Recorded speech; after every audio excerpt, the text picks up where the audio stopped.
Hello everyone, this is Dr. Shaheen. This session is about data acquisition in computer forensics. So, examining digital evidence is based on type of investigation and the amount of data that we process. So, to do that, first we have various formats for storage in digital evidence. Those are raw format, proprietary format, and advanced forensic formats. So, basically, the data in a forensic acquisition tool is stored as an image file.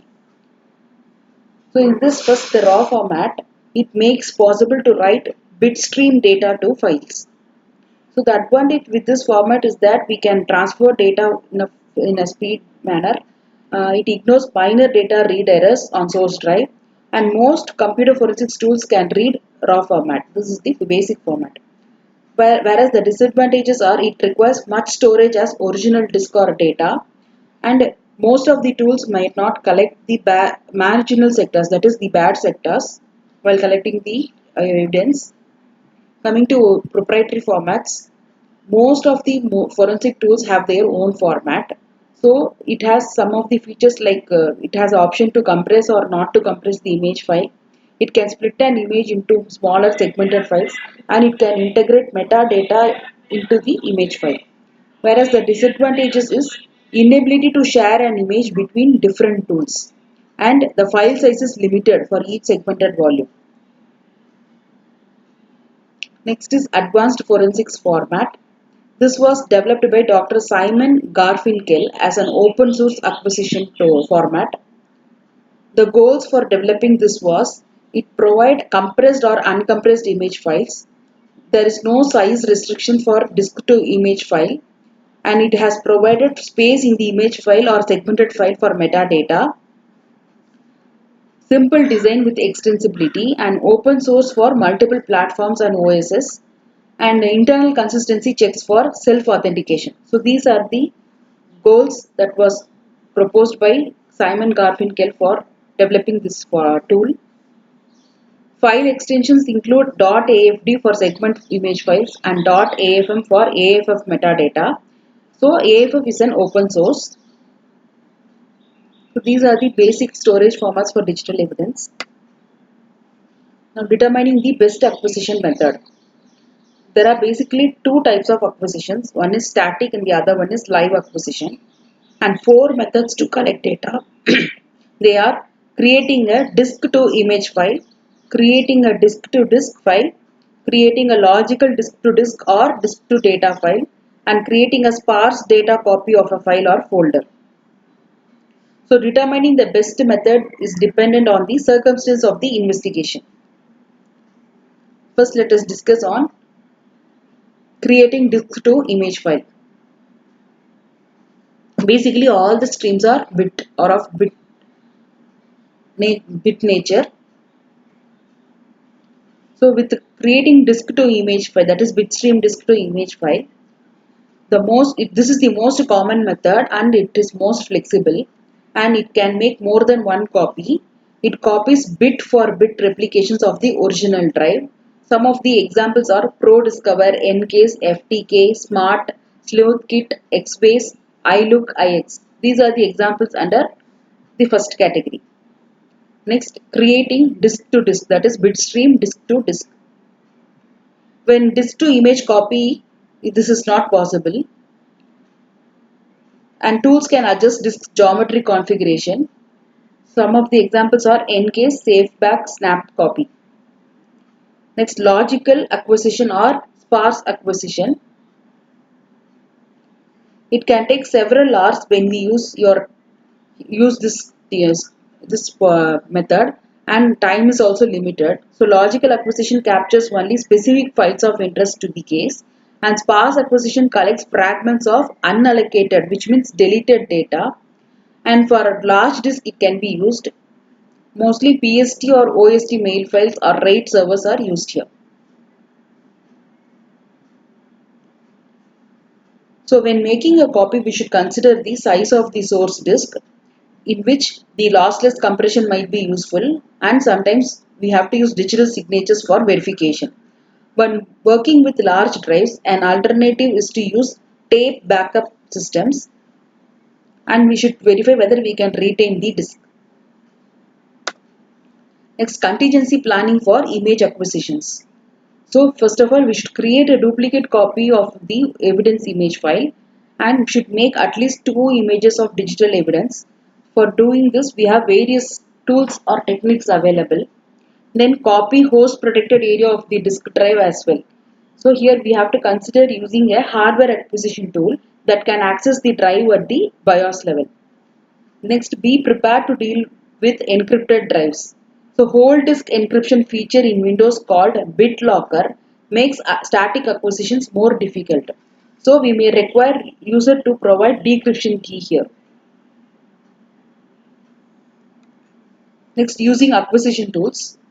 In this, we can have various methods. First, let us discuss on acquisition tools for Windows.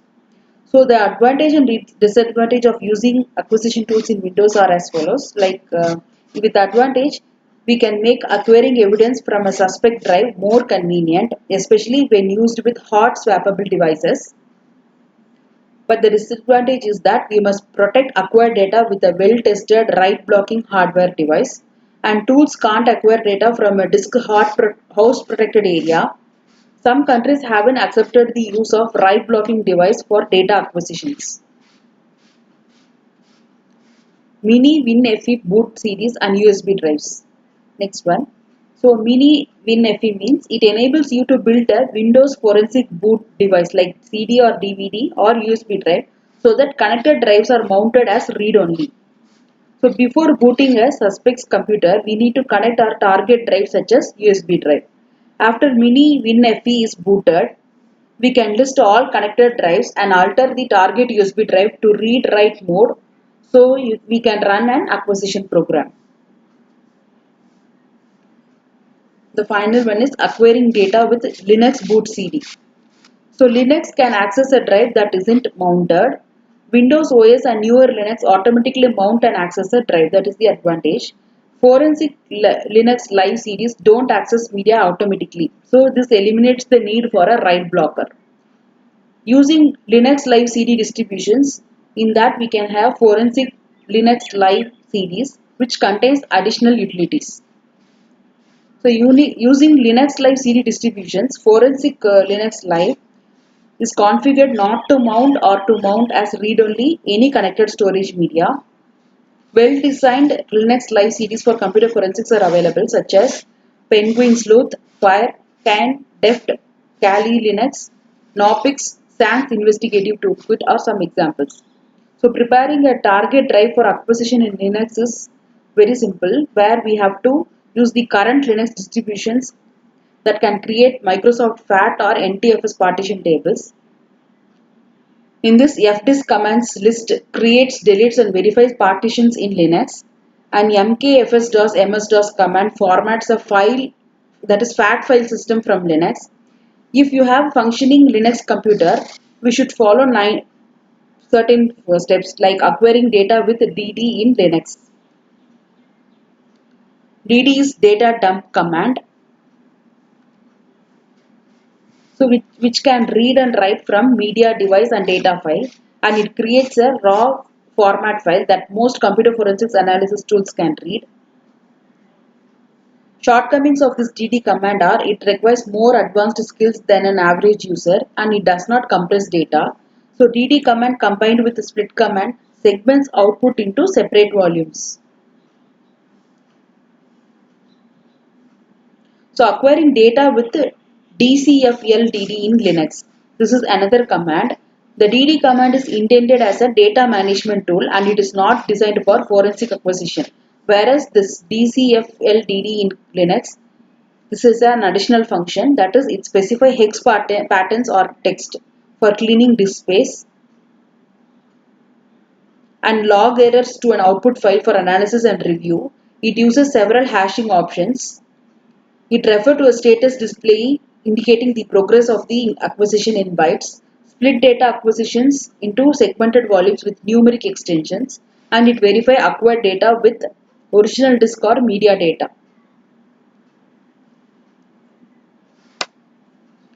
Now capturing an image with Pro Discover Basic. So to do this, first we have to connect the suspect's drive to our workstation. Then document the chain of evidence for the drive. Remove the drive from the suspect's computer so that we can configure the suspect's drive jumpers as needed. And connect the suspect drive to write blocker device and create a storage folder on the target drive.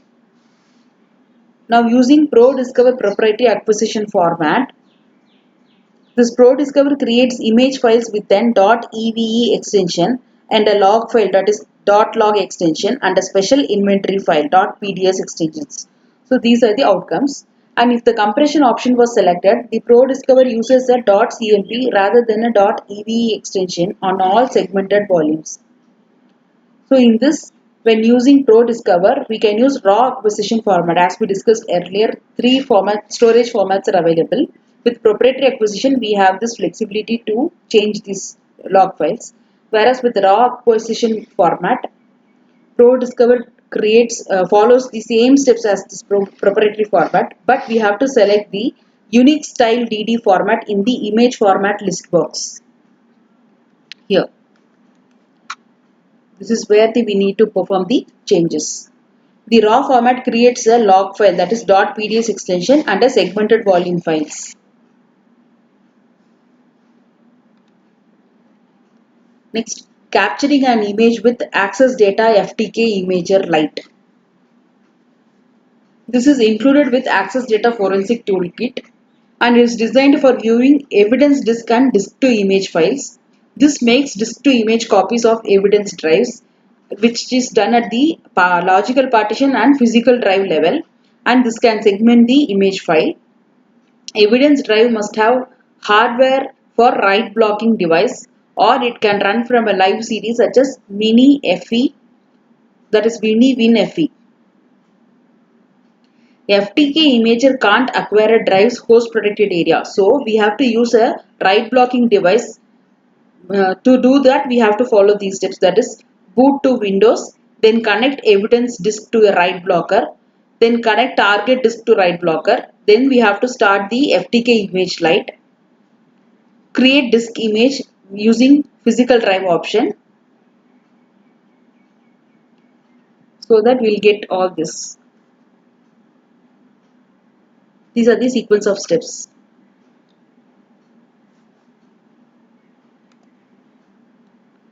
And finally, image will be created successfully. Next, validating data acquisitions.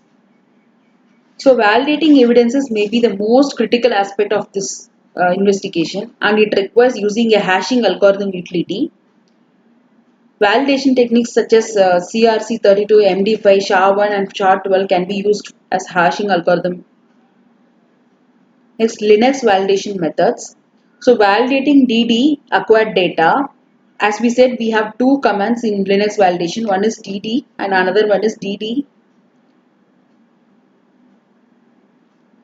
with additional utility. So we can use MD5 sum or SHA-1 sum utilities under this DD command. MD5 sum or SHA-1 sum utilities we should run on all suspect disk and volumes or segmented volumes. The other command is DCFLDD. One is DD, the other one is DCFLDD.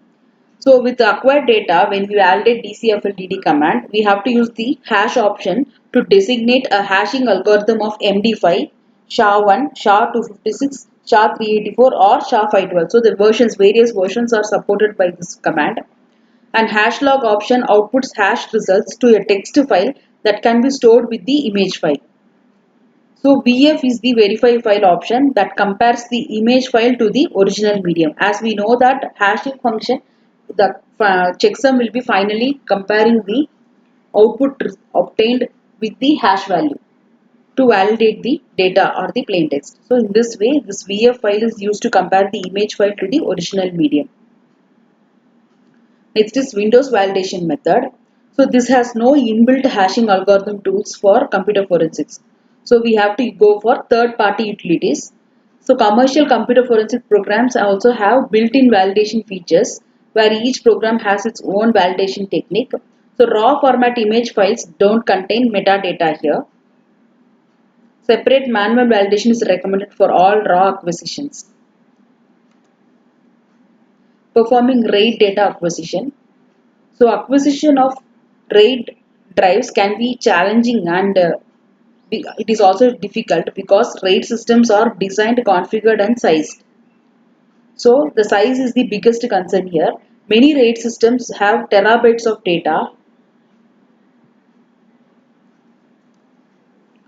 So let us go through the understanding of RAID structures. As we know that RAID is redundant array of independent disk. Formerly it was referred as inexpensive. Now it is referred as independent disk.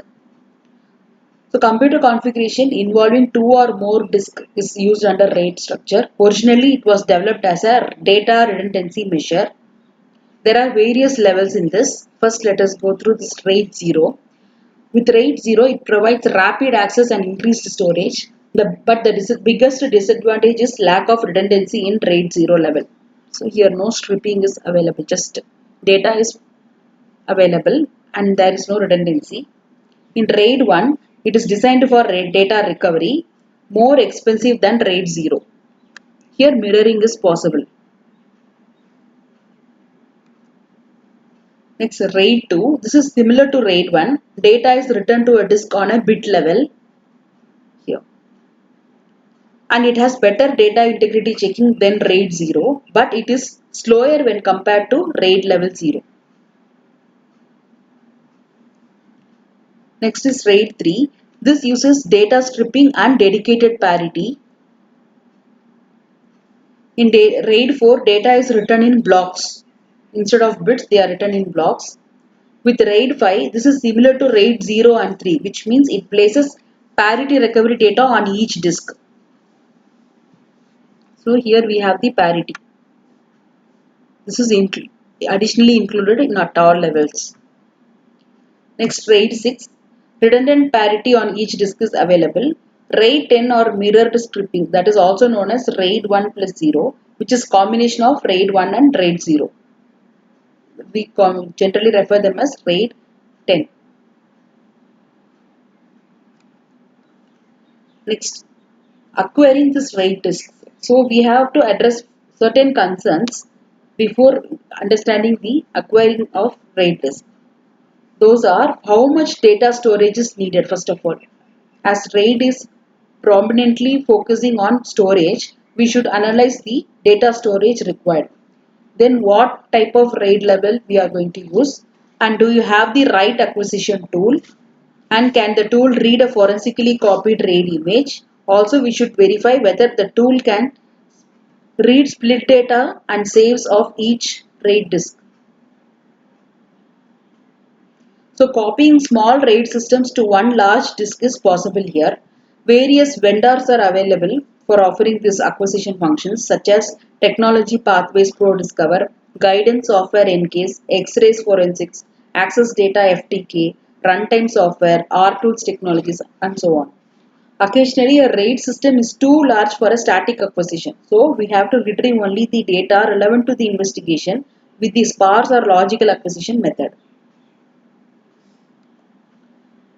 Next is using remote network acquisition tools. We can remotely connect to a suspect computer via network connection or copy data from it. So remote acquisition tools vary in configuration as well as capabilities. But the drawbacks are antivirus, anti-spyware and firewall tools can be configured to ignore remote access programs, and suspects could easily install their own security tools that trigger an alarm to notify them of remote access intrusions. So we'll be unable to access in that situation.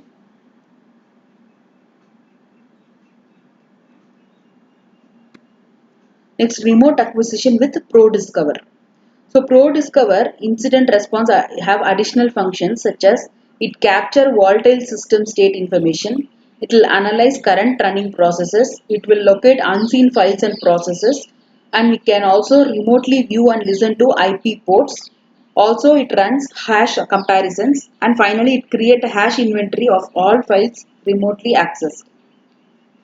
PD server remote agent. Coming to this, in this ProDiscover utility, this is used for remote access and it needs to be loaded on the suspect. Whereas PD server installation modes, we have three things. One is trusted CD, then pre-installation, pushing out and running remotely. This is the method used under installation modes. Next, PD server that can run in a stealth mode can change the process name to appear as OS function. Remote connection security features.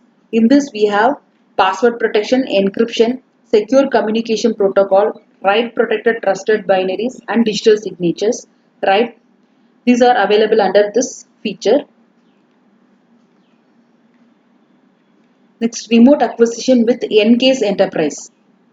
So in this remote acquisition, we have the following features. Remote data acquisition of a computer's media and RAM data. It and integrates with intrusion detection system, that is IDS tools. And we have options to create an image of data from one or more systems. Also, we can preview the system, and a wide range of file system formats are supported, and RAID support for both hardware and software.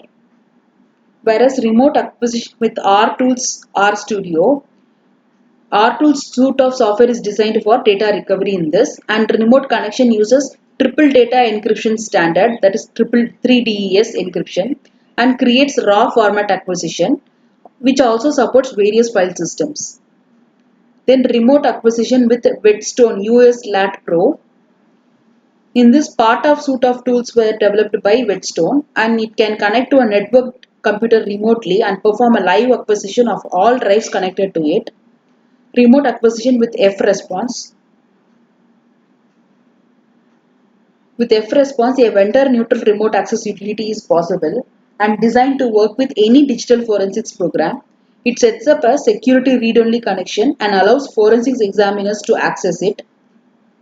Also, we have 4 different versions under this F-Response. Those are Enterprise Edition, Consultant plus Convert Edition, Consultant Edition, and Tactical Edition. Other other forensic acquisition tools are commercial acquisition tools such as Passmark Software Image USB, ASR Data Smart, Runtime Software, iLook IS Investigator IX Imager, and SourceForge. So coming to this Passmark Software Image USB, this is an acquisition tool and is called as Image USB for its OS Forensics Analysis product. And we have to create a bootable flash drive under Windows XP or latest editions. An image USB downloaded from OS Forensics website.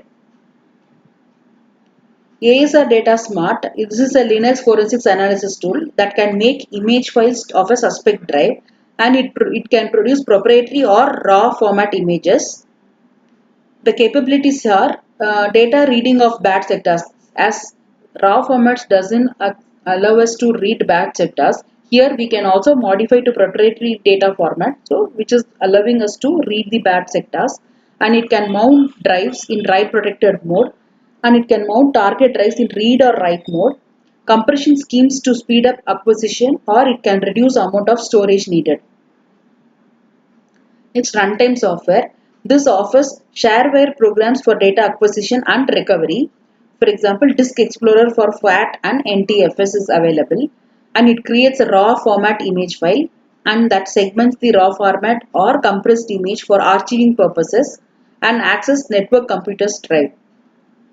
iLook IX Investigator IX Imager. In this IX Imager, we can run from a bootable floppy or CD, and is designed to work only with iLook Investigator. It can acquire single drive and RAID drives. So this supports IDE, SCSI, that is SCSI, USB, FireWire, etc. Thank you.